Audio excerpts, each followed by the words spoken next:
Good evening. I'm Savannah Sellers coming to you from NBC News World Headquarters in New York. We're so happy you're here. Here are some of the stories we're following now tonight. Disturbing developments. He's been charged with murdering his wife.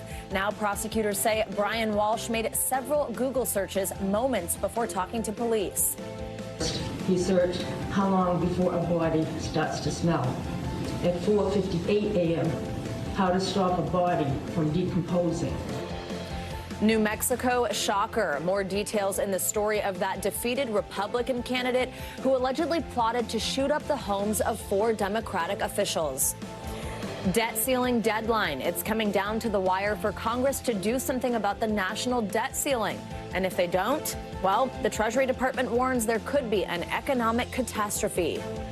It is the duty, the basic duty of Congress to get that done. Another Santos scandal, a new report about a dying dog and disabled vet that might make it harder for Republicans to defend Congressman George Santos. Ta-ta TikTok. We'll tell you what states' public universities have blocked access to TikTok while on campus.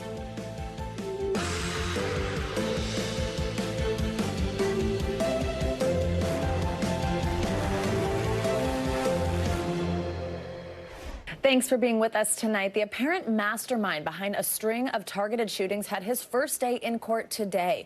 Failed New Mexico Republican candidate Solomon Pena appeared before a judge virtually. He's accused of paying 4 men to carry out shootings at Democratic lawmakers' homes over the course of a month after he refused to accept the results of the election he lost in November.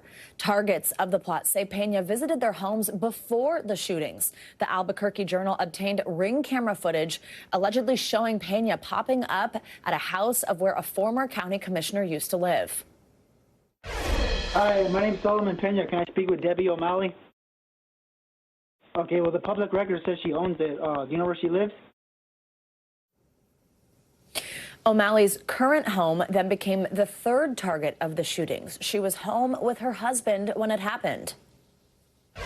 Well, initially, I thought somebody was banging on my door with their fist. And as a matter of fact, my husband and I both sat up at the same time because it was so loud. But when we sat up, we realized there were more. That was more of the sound, boom, boom. And we realized they were gunshots. NBC News correspondent Vaughn Hilliard joins us now from Albuquerque, New Mexico. Vaughn, good to see you. So just tell us, let's get us up to speed. What happened in court? Right, the New Mexico prosecutors here in a very detailed arrest warrant laid out what they say is evidence and damning evidence that could lead to not only the prosecution here of Solomon Pena, but also these multiple individuals who he allegedly paid cash for to go and actually shoot up the homes of these 4 lawmakers. In this initial court appearance here late this afternoon, to note, Solomon Pena did not enter a plea, but he was also offered no bond, and he will remain in behind bars as this investigation continues and ahead of what we could expect to be a months-long hearing process in which a very calculated scheme was at play, and if the prosecutors are able to make their case, a conspiracy that could have led to significant consequences, potentially physical harm and even death. Vaughn, I want to talk about some of the specific details we now know in how this was planned. I want to kind of zero in on the 4th incident. So Pena allegedly wanted his associates to shoot earlier in the day, I understand, and also lower at the house, heightening chances of someone getting shot. What can you tell us about his alleged objectives here? Right. Much of this information came from an unnamed informant who was aware of these conversations, according to prosecutors. And for the reasons that you just laid out, Pena ultimately joined these gunmen at the 4th incident on January 3rd, shooting a lawmaker's home. He attempted to fire a weapon himself, but the prosecutors say that the weapon actually misfired. This is a situation here, though, when you're talking about the gravity of it. Just take a listen to a little bit more of a conversation I had with Debbie O'Malley earlier, the county commissioner who is one of those folks who is tasked with certifying election results here locally. And when I went to her house here this afternoon, you can see the bullet holes here. Just take a listen to part of our convo. When did it get into your head that it may have been Solomon Pena behind this? Well, early on when he visited my house. He visited your house? Yes, about a month ago, before the shooting. The first thing I thought is, I think of my grandkids. I mean, they could have been staying the night or something like that. And immediately I was grateful that we have this wall, which is adobe, that stopped them. And this is the difficulty here. You're talking about a Republican candidate who lost by nearly 50 percentage points, came to O'Malley with what he claimed was evidence of fraud. Of course, the Secretary of State here in Nevada said that there is no such evidence of supposed fraud.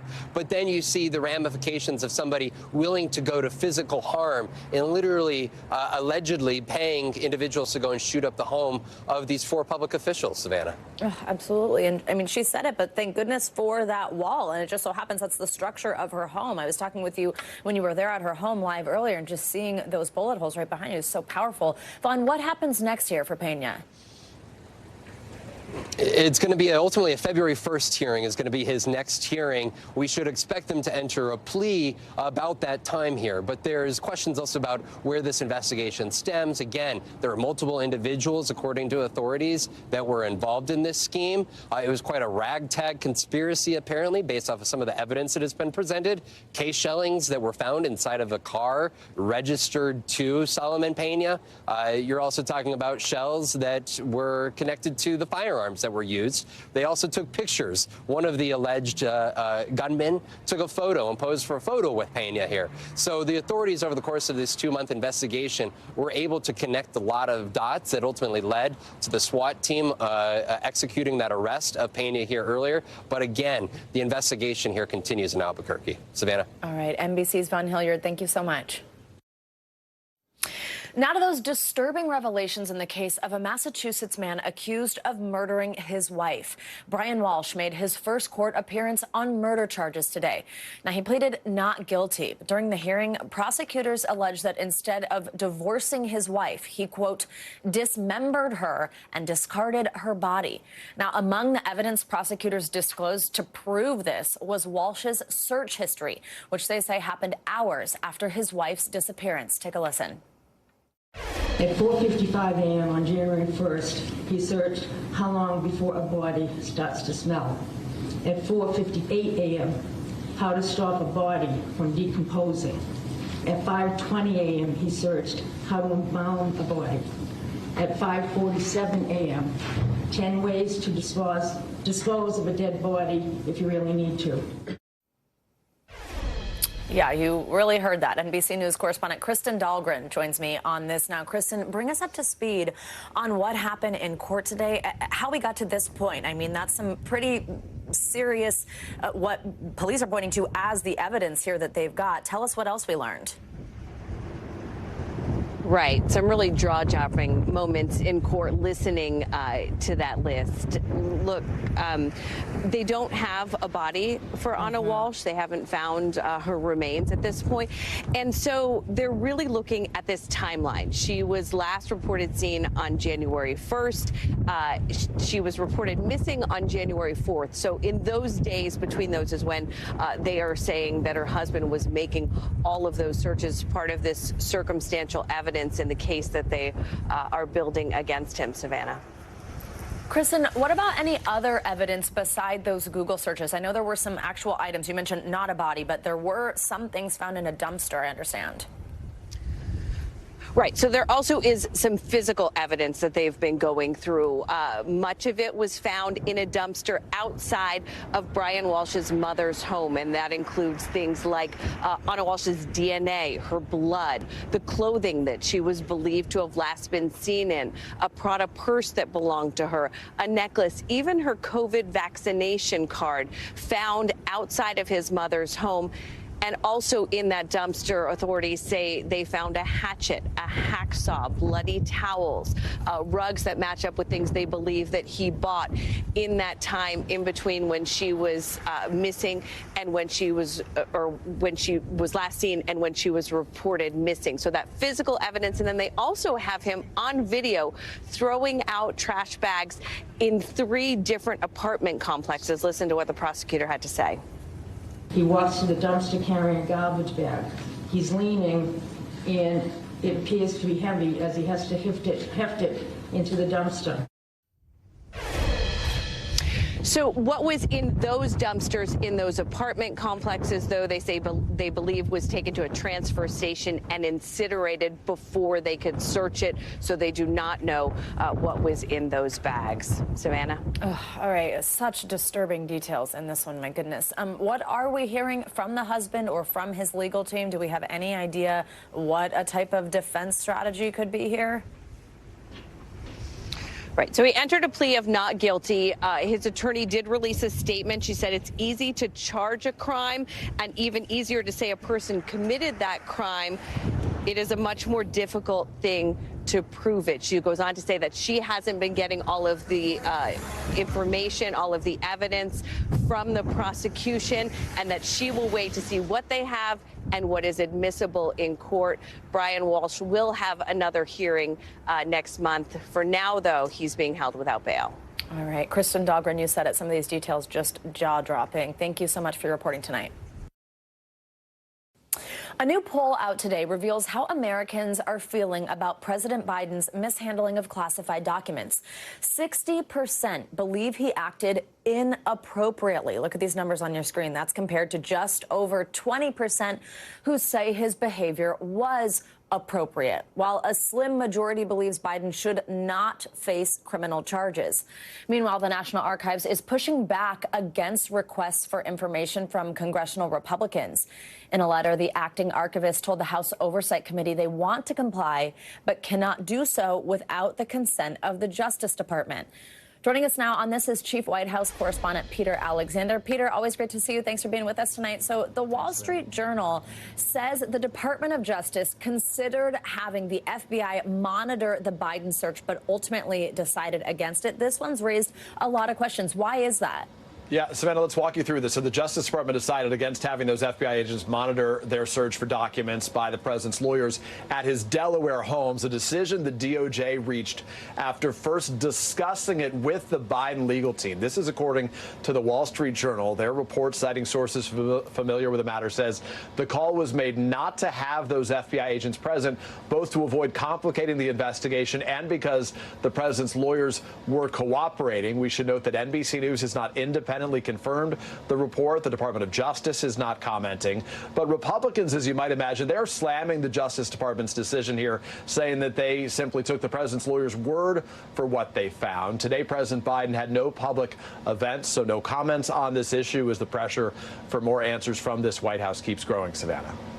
I mean, Peter, how does the Biden administration think this probe will? Do they think it could impact his potential re-election bid in 2024? I mean, those numbers I read, 60% of Americans thinking this was handled inappropriately, not great. Yeah, no doubt. And his approval rating nationwide still remains underwater. The White House is insisting that this new special counsel probe is not going to impact the president's potential re-election plans, even as sources tell NBC News that the president's top advisors have yet to agree on any final timetable for announcement of any kind.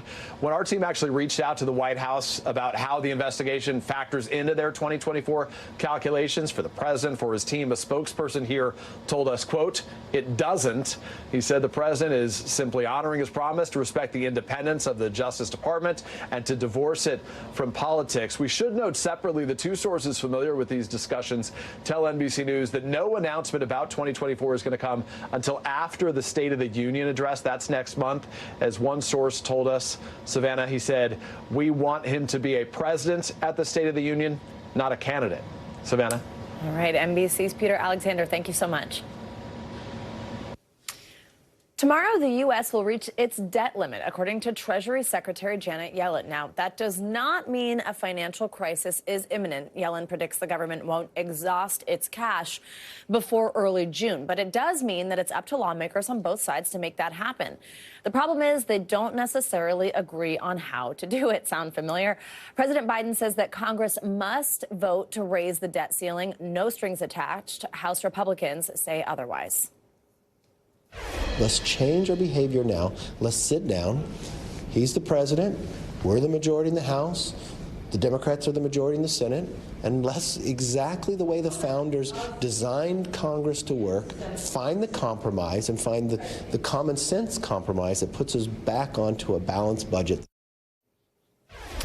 Caleb Silver is the editor-in-chief at Investopedia, and he is here in studio with us tonight. Caleb, always so good to see you. Thank you for staying up late for us. All right, so let's jump in on this and just kind of explain for people who are like, the debt ceiling, this term, what does it mean? What does it mean for a regular American? What does it feel like? Is it something that people should be concerned about? Not yet. But we are getting to the point where we're going to have to start to get concerned about it if there is no deal. The debt limit, the statutory debt limit, the debt ceiling, they all mean the same thing. That's the amount the U.S. government is legally allowed to borrow to pay its bills. And we got some big bills, $31.4 trillion in deficit. So what are those bills? Those are Social Security. That's paying for military. That's making contributions to retirement funds for government employees. The running of the government and the fact that we're running out of money is no surprise. This comes up every year, and so does the political food fight that goes with it. Let's talk about the political food fight. What does this mean for negotiations intensifying behind the scenes? How do you negotiate this? Yeah, well, the Republicans say no new spending. The Democrats say no way to that deal. Somewhere in there, there has to be some give. There always is. We go through this all the time, almost every single year. And what do politicians do? They kick the can down the road by temporarily extending the debt limit or extending it for another year until they figure things out. The problem is, they never figure things out. And what it gets down to, if we get to June and there is no deal on this, there's going to have to be some potential shutdowns of government facilities. There's going to have to potentially be non-paying of government employees, potentially furloughs, Social Security payments. All these things could be interrupted. So that's what you were just seeing on your screen there is basically if we do exhaust this cash by the summer, those are the types of things that happen. No Social Security payments, national parks closed, things like that. That's right. And eventually we repay those things once we get a deal done. In the meantime, the Treasury Secretary has to use what she calls, or what they call, extraordinary measures. Now, what are those extraordinary measures? You don't feel it as an ordinary American, but that means not contributing to retirement accounts for key government employees. It's suspending those contributions. Now, eventually, again, they make whole on those. But the fact that they even have to do this based on a law that is about 105 years old, from the Second Liberty Act of 1917, we go through this all the time. It seems a little crazy. Yeah, it is. So many things that sneak up on you like that. You're like, we're still doing that from that long ago. This is a great example of that. So how much power does the House GOP have here? Now that they have this majority, we heard that sound from McCarthy. I mean, does this mean that President Biden is going to have to negotiate in some way? Where does this go from here? Yeah, there'll have to be negotiations, but there's other measures that the Treasury Department can take. There's other measures that the Democrats can take to bring spending down little by little to keep that debt ceiling out from the beginning of June. So they can do that for a while. But the big concern here is that if we come up against it, like we did in 2011, our credit rating will be downgraded by rating agencies, and that could cause yields on our government bonds, which we use to pay these bills, to spike. And that's just going to keep driving interest rates higher, potentially putting the economy and the stock market into a tailspin. So for anyone who just saw that graphic on the screen there where it says, you know, Republicans, what they're wanting and holding this up while Biden says no strings attached are something like balancing the budget. Explain, is that a reasonable thing to want, and is it something that is feasible? No, it's not feasible. Look at our budget. We have a $31.4 trillion deficit. And as interest rates rise, it gets more and more expensive to pay down our debt. So those are not going to be ways to negotiate. They're going to find ways and little laws that each side wants to get passed in order to get this done, so they can kick it down the road another 6 months or potentially a year. We're going to be having this conversation a year from now. Yeah, and in June, will we be talking about this again? I hope not. Hopefully they'll have a solution by then, because nobody wants a shutdown. A, it's terrible for the 19 million government employees. B, the fact that we could get our credit downgraded and see yields spike at a time when the economy is so fragile, that is not a good recipe. So your prediction is we will make this work before then? We will, and I hope to be here talking about it. All right, Caleb Silver, thank you so much. Always great to see you. And turning next to the war in Ukraine, more than a dozen people were killed after a helicopter crashed near a kindergarten. We have a report near the scene. Plus, later this hour, we're talking about Congressman George Santos again. The latest allegation against him involves a disabled veteran and his dying dog. Now, tonight is just getting started.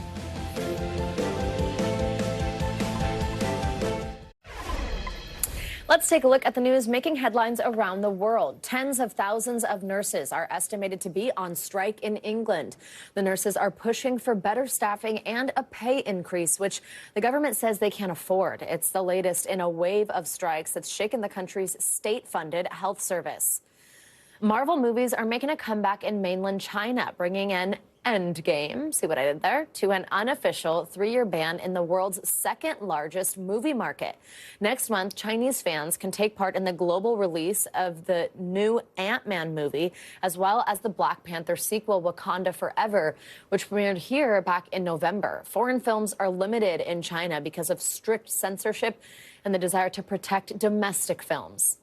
And defending champion and #1 seed Rafael Nadal is out of the Australian Open. He lost in the second round to 65th ranked Mackenzie McDonald, in part due to a bad hip. Nadal took a medical timeout during the match, but was unable to pull through. Today's loss ends his bid for a record-extending 23rd Grand Slam trophy, which is winning all 4 major tournaments in one calendar year. That's the Australian Open, the French Open, the U.S. Open, and Wimbledon. Now in Ukraine, a helicopter crash has killed at least 14 people, including Ukraine's Minister for Internal Affairs. The helicopter fell near a kindergarten this morning, right when parents are typically dropping their children off. The crash killed one of those children. Ukrainian President Volodymyr Zelensky says he's initiated an official criminal investigation into the incident, while President Biden sent their condolences after the crash. Meanwhile, with reports saying Russian President Vladimir Putin is ready to expand his army in the coming days, President Zelensky made a plea to heads of state gathered at the World Economic Forum in Davos, Switzerland today. The supply of Ukraine with air defense systems must outpace Russia's next missile attacks. The supplies of Western tanks must outpace another invasion of Russian tanks. NBC News foreign correspondent Raf Sanchez has more.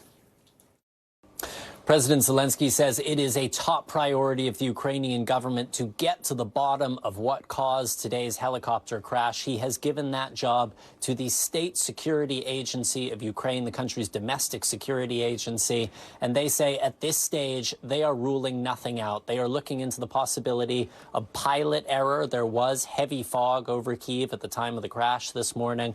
The possibility there was some kind of technical malfunction on board that government helicopter, but also the possibility that this may have been a deliberate act designed to bring down a helicopter carrying not just the Ukrainian Interior Minister, but many of his top aides. Now, there is no indication at this point that the helicopter was shot down by Russian aircraft. We have not seen Russian fighter jets over the city today. We have not seen any Russian missile activity. But you can understand when a cabinet official of this level dies in a plane crash like this, that the security agency wants to run down every lead. Now, as well as the security minister, the interior minister and his aides, one child was killed in today's crash, 11 others wounded. That is because that helicopter went down next to a kindergarten at 8:20 a.m. this morning, just as parents were dropping their kids off at school. We were at the crash site all day. We saw rescue services removing bodies at one point from the kindergarten. Now, President Zelensky has been leading his nation in mourning after this crash, but he also has a major hole right now at the top of his wartime government. And remember, being the Minister of the Interior is a big job during normal times, but during wartime, it is an especially big job. This is a position in charge of the police, in charge of the emergency services. A temporary minister has been appointed. It was one of the deputy ministers inside that department, but this is a very, very senior role, and we expect President Zelensky, the cabinet of Ukraine, will be looking to appoint a full-time new Minister of the Interior. Back to you. All right, thanks so much, Raf. And now to some breaking news out of New Zealand. Prime Minister Jacinda Ardern just announced her resignation. I know what this job takes, and I know that I no longer have enough in the tank to do it justice. It's that simple.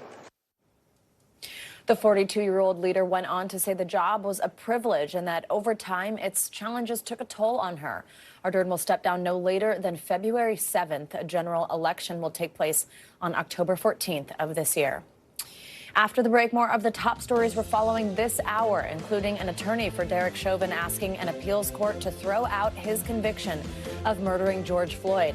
Plus, the latest allegations against Congressman George Santos, this time involving a disabled veteran. And the list of colleges banning TikTok is growing. Why more universities are blocking the app. That's all just ahead. Stay with us.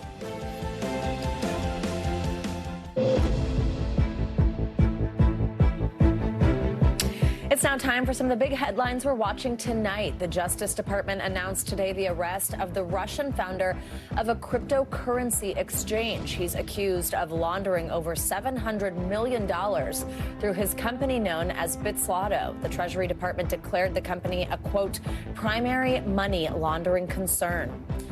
Microsoft says it will cut 10,000 jobs worldwide, but the company is far from alone. We've seen recent job cuts from other tech giants like Amazon, Meta, and Salesforce. According to Microsoft's CEO, the layoffs affect less than 5% of the company's total workforce. Florida Governor Ron DeSantis is proposing a permanent ban on COVID mandates in his state. The legislation would prohibit vaccine and mask requirements at schools and businesses, as well as ban employers from hiring or firing based on vaccination status. Taylor Swift fans, listen up. The Senate just announced a date for its hearing on Ticketmaster and the debacle that was the sale of Swift's upcoming tour tickets. The hearing, now scheduled for January 24th, will focus on promoting competition and protecting consumers in live entertainment. And audio from the 911 call made after Jeremy Renner was run over by a 7-ton snowplow was just released. And just a warning, it is disturbing. Go to my house on the ground. They got run over by a snowcat. He's been crushed. Are there chemicals or other hazards involved? No. Okay. No. Just a lot of blood. The incident happened on New Year's Day in Reno, Nevada, and landed Renner in intensive care. He tweeted earlier this week that he's now recovering at home. Now, a massive storm is dumping snow all across the Denver area today. Roads are closed, schools are closed. A winter storm warning was in effect for most of the day. This storm dropped just under a foot of snow at Denver International Airport. That means this is the largest January snowstorm there since 1992, 30 years ago. Joining us now is NBC News meteorologist Angie Lassman. Angie, good to have you here in studio with us. So look, I mean, it's winter, it's Colorado. I live there. I went to school at the University of Colorado Boulder. We expect snow, but how much out of the ordinary is this, and how much more are they going to have to deal with? Yeah, they still have a little more to deal with, and yes, it is pretty rare for them to see this kind of snowfall in January. They know how to deal with it at least, but we're not done with it just yet, but we will start to see these snow showers wrapping up for folks in Colorado here as we go through the next 12 hours or so. Not the case as you look into other places in the plains. We still have heavy snowfall expected there, and this system is going to continue to track to the north and east and impact folks basically from the Great Lakes down to the Gulf Coast. We still see heavy rain associated with this as well, and a tornado watch in effect at least through 9 p.m. tonight. We are including places like Memphis and Alexandria in this tornado watch. There have not been any tornado reports so far. We likely won't see them, but we still have the ingredients all there for us to potentially see a low-end tornado. So we'll be watching for that. We've seen flooding reports as well. The hail, the wind damage, that's more like it. That's probably what we're going to see more of here as we finish out this evening. Still 4 million people at risk for this. How about the snowfall? Anywhere from 5 to 6, even 10 inches of snow possible when it's all said and done through Thursday, tomorrow, Savannah, as we reach maybe a foot of snow in places like North Platte. And this is going to extend into the Northeast here as we go through the next couple of days. So 30 million people are going to be impacted by these winter alerts in the coming days. Here's the track of it. As we get into tomorrow, one note, places in Ohio, a small area, but still nonetheless could be impacted by severe storms. We'll watch that closely into the afternoon hours tomorrow. But otherwise, it's the snow in parts of the Great Lakes. It's the Northeast dealing with a wintry mix. So the interior areas, more of the snowfall, the icy conditions with the freezing rain will make travel tricky. And along the coast, mid-Atlantic, more of those rain showers that we'll have to deal with as we continue to track this storm through at least Thursday and into Friday. You can see still those scattered snow showers along the Great Lakes or places like Cleveland and Buffalo as we get into Friday. We'll eventually start to see things calming down here as we get into the weekend. It'll be mild in front of this system, Savannah, but on the backside of it, of course, that cold air is going to work in. Oh, absolutely. And it's always the worst when it's winter and it's cold, but it's raining. Yes, and that's what we're going to see. New York City, it'll be raining here through at least the next couple days. All right, Angie Lassman, thank you so much. Embattled Congressman George Santos is facing new allegations and mounting pressure on Capitol Hill. He's under fire today for allegedly stealing money from a disabled veterans charity for his dying dog. He reportedly denied those claims to news website Semaphore. And on top of that, he's claimed that his mother was in the World Trade Center on 9/11, but newly obtained records show that she was in Brazil at the time. That is, of course, a lot to get into, and we've got NBC News Capitol Hill correspondent Ryan Nobles joining us now on this one. Ryan, so much to unpack here. These have just sort of continued to keep dropping. Let's first talk about the allegation involving a disabled veteran. What do we know about that? Yeah, well, this disabled Navy veteran, Richard Ossoff is his name. He said that at the time he had a therapy dog who he was in desperate need of treatment for cancer. And at that time he was homeless, did not have the means to pay for it. And a veterinarian tech who he was working with connected him with a man by the name of Anthony DeValder, which was one of the aliases that George Santos was using at that time, who said that he was running a charity for veterans with pets in need. And he and George Santos ended up talking. They set up a GoFundMe account which raised $3,000. But at the time it reached $3,000, he never heard from Santos again. The GoFundMe account was shut down, and he never saw any of the money. He was later forced to euthanize his dog, which was his therapy dog. He considered it his family. His story is just heartbreaking, Savannah, and it's another example of kind of the questionable background of George Santos, who's now a member of Congress. Absolutely. One of these other pretty bizarre details is this claim that we knew about with George Santos's mother. Now, there's new NBC reporting that who he previously claimed was inside the World Trade Center on 9/11. What can you tell us about our new reporting, the new details we have on that claim? Well, his claims just do not match with the facts as it relates to the immigration records during that period of time. And we've been in touch with a genealogist who's an expert in this field, who was able to access the records of Fatima DeValder, who is George Santos's mother, during that period of time, and found a visa application for her that she filed in 2003 that claimed that she hadn't been in the United States since 1999. So that would have been during the period of time of the 9/11 attacks. Now, Santos has yet to explain this discrepancy in the records versus his claims on his campaign website, but it stands to reason that like much of the other claims that Santos has made, that there's a lot to at least scratch your head about as it relates to Santos and his family. And Ryan, there were calls from constituents as well as members of Santos' own party for him to step down. He said he will not do so. Then there had been talk about how can he then be limited if he's not going to step down in this role. Well, then today there are these new committee assignments for Congressman Santos as well as other controversial Republicans. What's the reaction on that? Well, basically, what's going to happen here, Savannah, is that he's going to get to be a member of Congress like every other member of Congress. Despite this cloud of controversy that surrounds him, the Republican Party, the steering committee, the House Speaker Kevin McCarthy have elected to put him on two committees, the Small Business Committee and the Science, Space, and Technology Committees. They're certainly not the most high-profile committees, but they're still important, and it shows that he's going to get to do everything that any member of Congress would get to do. And this despite the fact that there have been fellow Republicans, many of them from New York, who have said that he should resign. So this is an example of how the Republican Party and Kevin McCarthy, you mentioned not only the fact that Santos was appointed to committees, but folks like Marjorie Taylor Greene assigned to the Homeland Security Committee and the Oversight Committee, Lauren Boebert assigned to the Oversight Committee, Paul Gosar assigned to key committees. These are all individuals who have dealt with a lot of questionable, aspects of their conduct over their past time in Congress and their run through politics. But Republican leaders have decided they don't care. They were elected, and we're going to seat them on committees and give them the opportunity to serve their constituents in any way they see fit. All right. Fascinating, bizarre, in many ways upsetting, this whole story. Ryan Nobles, thank you very much. Thank you.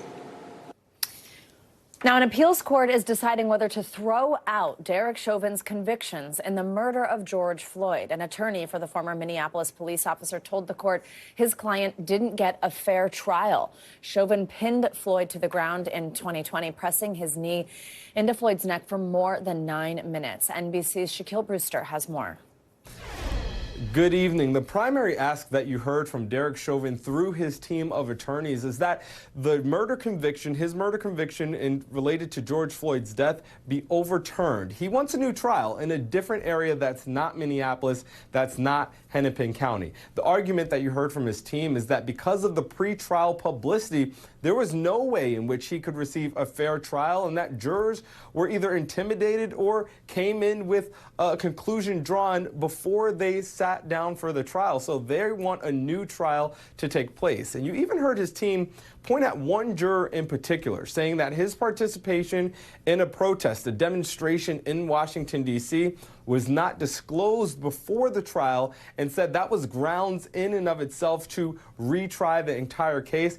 That was a point that was met with some skepticism from the panel of judges. I want to take you inside the courtroom and watch that moment and the response that you heard from some of the judges. I'm having a hard time understanding how he was not forthright at all in terms of answering any of the questions. Because of if he would have revealed the issues about the march, rally, protest in Washington, it would have prompted other questions from counsel. Which goes back to, isn't it counsel's duty to ferret out those questions and ask those probing questions?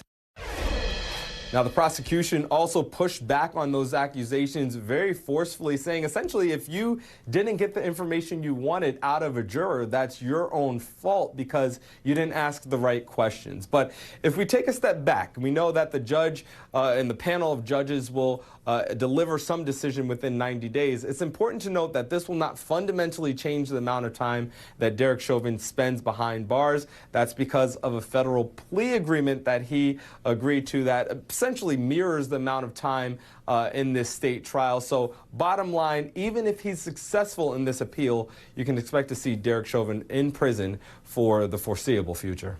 Back to you. All right, Shaq Brewster, thank you so much. Now, many Texas University students will no longer be allowed to access TikTok on campus networks and devices. It follows Texas Governor Greg Abbott's push to ban the app across the state. In a letter to state officials, Abbott said he was concerned about the vast amount of data harvested by the Chinese-owned social media platform. The idea of banning TikTok also has some bipartisan support on the federal level. NBC's Morgan Chesky has more on TikTok's race against the clock. It is official today. The University of Texas joining a growing number of schools in banning TikTok from being able to be reached on campus Wi-Fi systems. And it kind of works like this. Typically, when you set foot on campus, a student's phone would automatically link to the school's Wi-Fi network. Now, when it does, TikTok will cease to function. If a student wants to use it, they'll have to use their own cell phone plan with their own cell data. And now some fear the clock could be ticking on TikTok, at least the way in which we know it. Content creators here, students at the University of Texas, tell me they're concerned this could cut down on what they call not a popular app, but a critical type of communication to connect with other students. Meanwhile, the federal government says as long as the company is owned by ByteDance, that Chinese-owned company, there are a significant number of concerns that user data could potentially fall into the hands of the Chinese government and be used maliciously. In fact, there's already bipartisan legislation discussing potential bans not just on TikTok, but any social media app or company owned by a Russia or a country that the federal government deems as potentially dangerous. In the meantime, this ban will remain in place here at UT's campus and a potentially growing number of schools. Morgan Chesky, NBC News, Austin, Texas. Now, the American Academy of Pediatrics has some new guidelines for treating childhood obesity. And for the very first time, they include medications and even surgery. Plus, do you ever get so wrapped up in what you're doing that hours pass by without you standing up? Well, some research says it could be bad for you. But don't worry, we've got some tips to help you out. Stay with us. Welcome back. Obesity is an issue for millions of kids across the country. More than 14 million kids, to be exact. That's right, more than 14 million kids in America are considered obese. Well, now, the American Academy of Pediatrics has new guidelines to treat them. It recommends treatments like motivational interviewing, intensive health behavior, and lifestyle treatment. But you know what else is on that list now? Weight loss drugs and bariatric surgery.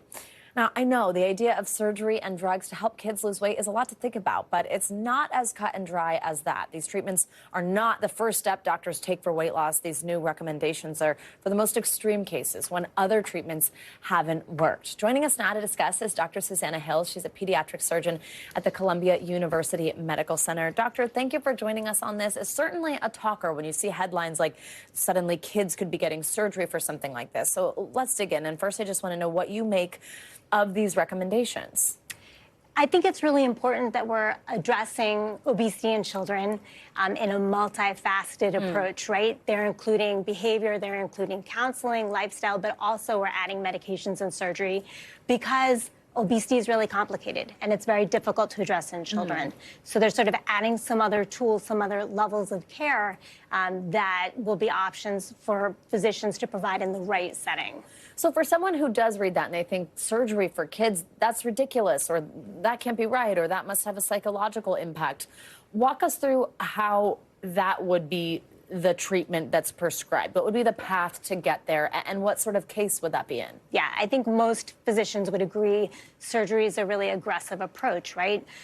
But then you have some rare cases where all the lifestyle and behavioral modifications you recommend are being done. Kids are doing everything they can do to reduce their weight, and they're still in a category where they're at high risk for having complications from their obesity. So it's not going to be the go-to recommendation. It's going to be only for a very select population. In fact, kids who are like 25% above what would give them that classification as severely obese, like they're really at the highest risk category. So it's not going to be the common patient. It's not going to be the go-to recommendation. But for some kids, because they're at high risk for complications from their obesity, really will qualify for an intervention like that. So we just had that stat, I mean, over 14 million children. And I'm wondering, obviously, that's 14 million sets of parents, or 14 million single parents in some cases, of course. What is it like to talk to parents about this? I imagine there's probably quite a few parents who just think, you know, my kid will grow out of it, or maybe there's a growth spurt and things sort of even out. I mean, what is it like to really have this conversation when it's at the point of someone being morbidly obese and that actually really impacting their health and their development? Yeah, it's difficult. And I think our priority as physicians working with kids needs to be to destigmatize the conversation. So to me, that means talking about it like any other medical condition, like asthma or allergies or a kidney problem. It's a medical condition. And to be able to speak freely about that issue and to talk to the child about it too, so they know it's okay to discuss. It's okay for them to talk about it like any other health problem they might have, and so they understand that they're involved in the process. Because ultimately, success in dealing with obesity involves the actual patient, that child, being able to make the right choices, being involved and taking responsibility for their own nutritional choices that they make and exercise choices and other factors that come into play. And have them understand, especially with guidelines like this, that there's hope for it to get solved. Yeah, exactly. Absolutely. Dr. Susanna Hills, thank you so much. We appreciate you coming in here tonight. Thank you, Savannah.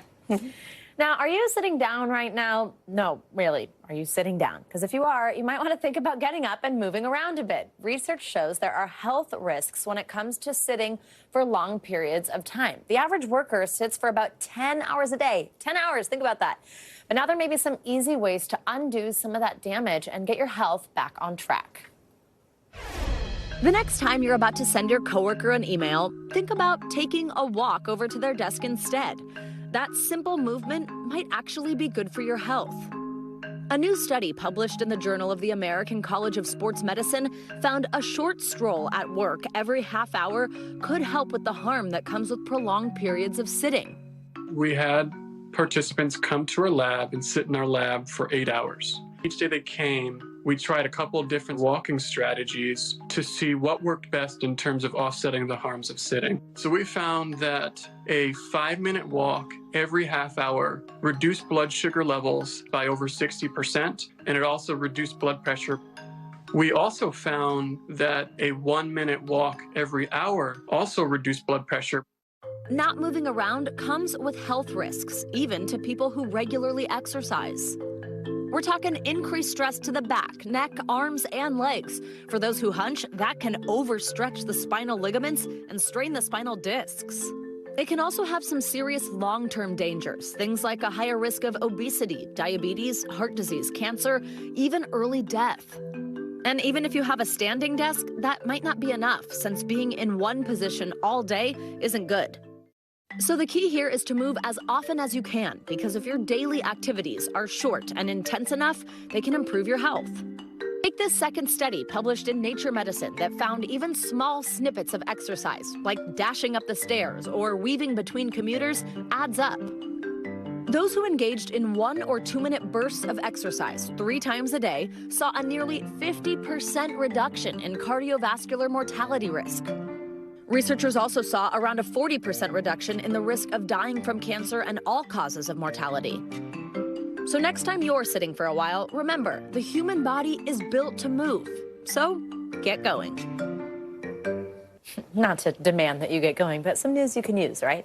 Now, from the front lines in Ukraine to a Maryland medical center. Before we go, the unbelievable stories of injured soldiers now learning to use prosthetic limbs after the break.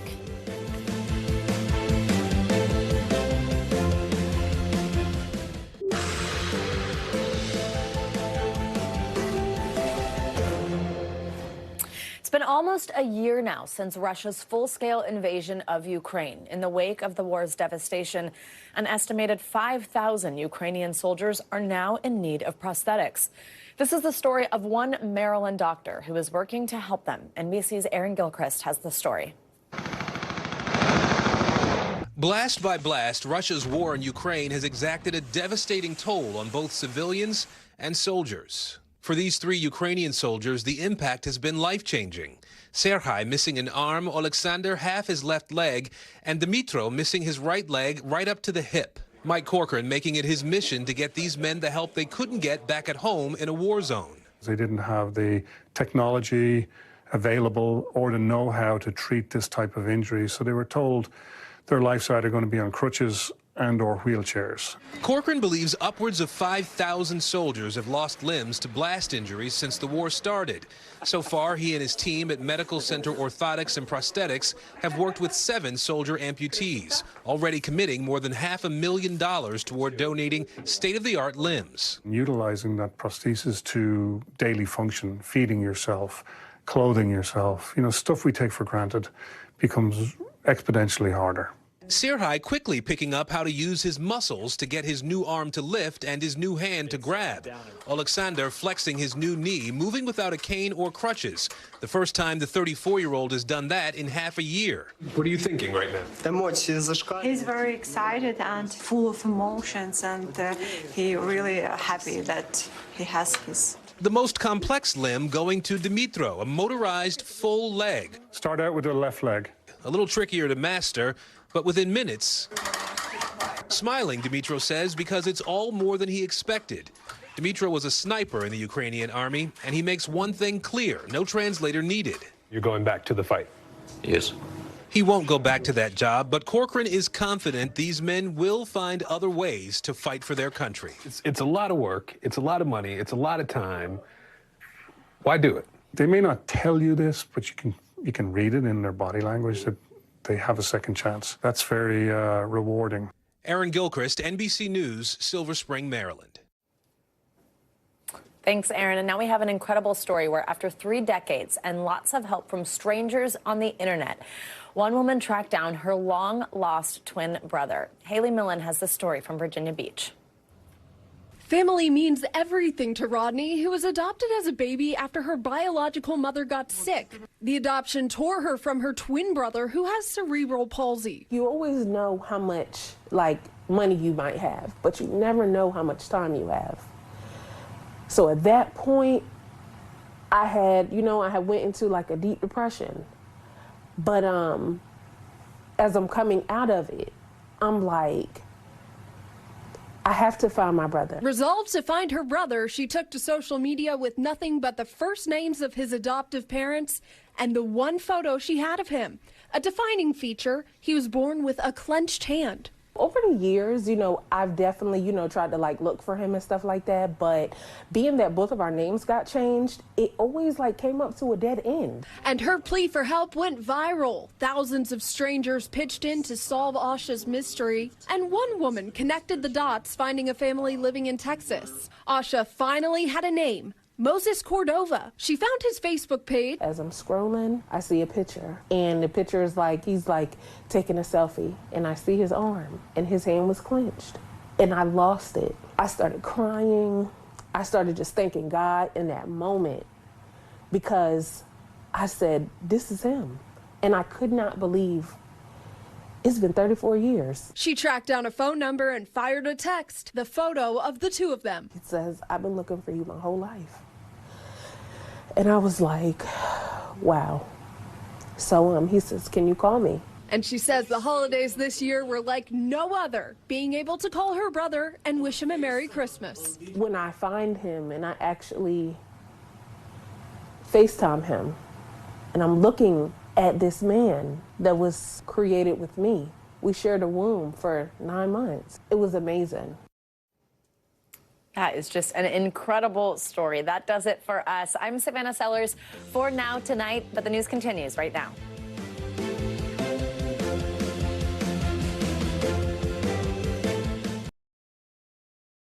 Thanks for watching our YouTube channel. Follow today's top stories and breaking news by downloading the NBC News app.